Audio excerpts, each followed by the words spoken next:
آپ نے کہیں واقعات ابھی تک حافظ عامر صاحب کی زبان سے سنا؟ فضیل بن عیاض ایک بہت بڑے محدث امام گزرے ہیں، ان کے ایمان لانے کا واقعہ آپ نے ابھی سنا.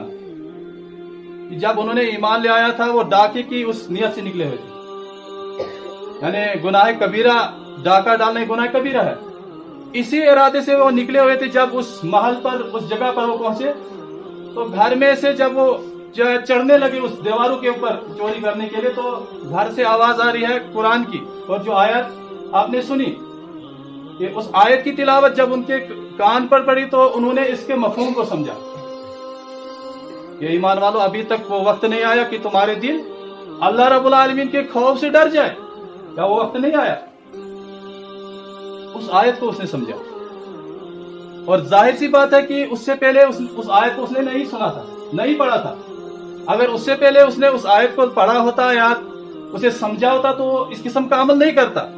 لیکن جو ہی اس نے قرآن کی اس آیت کو سنا، اس کے دل کی کیفیت بدل گئی، اس کے دل کی حالت تبدیل ہو گئی، ایمان اس کے دل میں آ گیا، اور پھر موت تک کے لیے اس نے اس گناہ کو ترک کر دیا. یہ ہے معافی. اس کو کہا جاتا ہے معاف، اللہ رب العالمین سے معافی مانگنا. اور یہ معافی اللہ رب العالمین ضرور انسان کو عطا کرتا ہے.